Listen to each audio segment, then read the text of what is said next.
Kaleshwaram project అవినీతి ఆరోపణలపై senior IAS Smita Sabharwal, మాజీ సీఎస్ సోమేష్ కుమార్ విచారణ ముగిసింది. ఇక ఉదయం 11 గంటల తర్వాత justice Ghosh commission open court విచారణకు అటెండ్ అయ్యారు.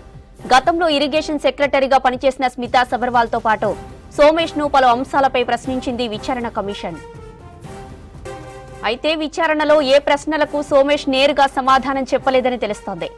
అడిగే ప్రశ్నలకు సూటిగా సమాధానం చెప్పాలని చంద్రఘోష్ సీరియస్ అయినట్టు సమాచారం.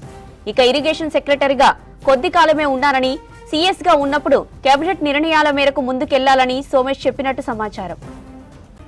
ఇక దీనికి సంబంధించి మరిన్ని అప్డేట్స్ సదానందం లైవ్ లో అందిస్తారు. సదా, విచారణ అప్డేట్స్ ఏంటి?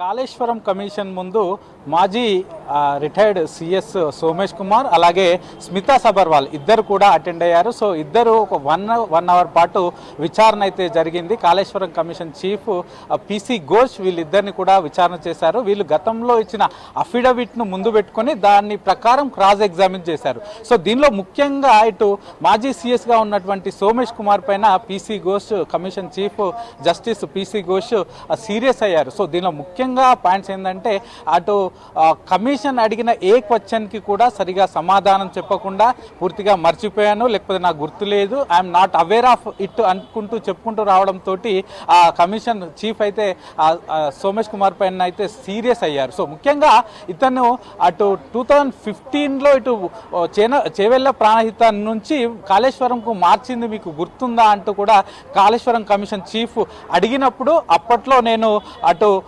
జిఎస్టీకి కమిషనర్గా ఉన్నాను, నాకు తెలియదని మొదటగా చెప్పారు. ఆ తర్వాత నీ వర్కింగ్ టెన్యూర్ ఏంటి అని అడిగినప్పుడు 2019 ఇటు మేలో నేను ఇరిగేషన్ డిపార్ట్మెంట్కి ప్రిన్సిపల్ సెక్రటరీగా వచ్చాను. ఆ తర్వాత 3.5 months ఇరిగేషన్ డిపార్ట్మెంట్కి ప్రిన్సిపల్ సెక్రటరీగా ఉండి ఆ తర్వాత చీఫ్ సెక్రటరీగా నేను వెళ్ళాను అని చెప్పారు. సో ఆ టెన్యూర్లో అంటే మీరు ప్రిన్సిపల్ సెక్రటరీగా ఉన్నప్పుడు కానీ ఆ తర్వాత మీరు చీఫ్ సెక్రటరీగా ఉన్నప్పుడు కానీ ఈ 3 సంవత్సరాల కాలంలో మీరు ఈ 3 బ్యారేజ్లకు సంబంధించి మేడిగడ్డ కానీ అన్నారం కానీ సుందిల్ల కానీ ఈ 3 బ్యారేజ్లకు సంబంధించి ఏవైనా అందులో అవకతవకలు జరిగినట్లు కానీ ఏవైనా నిర్మాణంలో తప్పులు జరిగినట్లు కానీ మీరు గుర్తించారా అడిగినప్పుడు తాను నాకేం తెలియలేదు, నాకు అట్లాంటివి ఏవి నా దృష్టికి రాలేదంటూ కూడా చెప్పారు. ఆ తర్వాత 2019 ఆగస్టులో ఇటు ఈ మేడిగడ్డకు సంబంధించి లిఫ్ట్ ఇరిగేషన్కు సంబంధించి డబ్బులు రిలీజ్ చేస్తూ ప్రభుత్వం నుంచి కొన్ని ఫండ్స్ రిలీజ్ చేస్తూ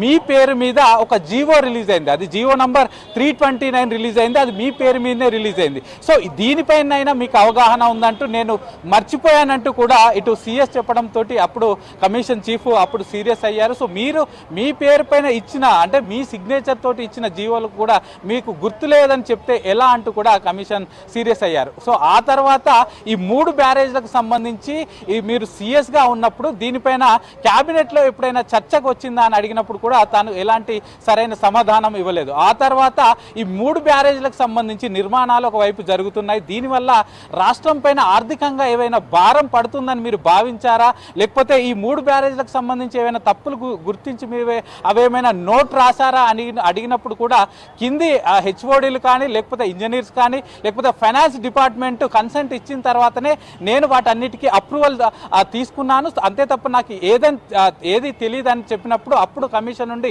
మీరు ఒక సీఎస్గా పనిచేస్తున్నారు. చీఫ్ సెక్రటరీ అంటే ప్రతి ఫైల్ కూడా మీ దగ్గర నుంచే వెళ్తుంది, ఫైనల్గా అథారిటీ మీకే ఉంటుంది కాబట్టి మీరే మాకు తెలియదు, కింది స్థాయి అధికారులు కానీ కింది స్థాయి హెచ్ఓడీలు కానీ ఇవ్వడం వల్లనే దాన్ని నేను కంటిన్యూయేషన్గా ఇచ్చానని చెప్తే ఎలా అంటూ కూడా కమిషన్ సీరియస్ అయింది. ఇక మరోవైపు ఇటు స్మితా సబర్వాల్ కూడా 2015 నుంచి ఇటు 9 ఏళ్ల పాటు సీఎంఓలో సీఎంకి సెక్రటరీగా పనిచేశారు. కాబట్టి మీ టైంలో ఇటు ఈ 3 బ్యారేజ్లకు సంబంధించి క్యాబినెట్ ఆమోదం తెలపకుండానే డైరెక్ట్ సీఎం నుంచే పరిపాలనా అనుమతులు వచ్చాయి, సీఎం చెప్పడంతో జీవోలు వచ్చాయి. ఈ అంశాలపైన మీకేమైనా అవగాహన ఉందా అని అడిగినప్పుడు సో సీఎంఓలో నా డ్యూటీ సెక్రటరీగా డ్యూటీ ఏంటంటే ఈ 3 బ్యారేజ్లు ఏ జిల్లాల్లో ఉన్నాయి, సో ఆ జిల్లాలకు సంబంధించిన కలెక్టర్లు పోలీసులతోటి కోఆర్డినేషన్ చేసుకోవడం, అలాగే ఈ బ్యారేజ్లకు సంబంధించి నిర్మాణం సరిగా జరుగుతుందా లేదా చూసుకోవడం, అలాగే ఫాస్ట్ అవుతుందా లేదా చూసుకోవడం, లేకపోతే వివిధ పక్కన ఉన్న స్టేట్స్కి సంబంధించి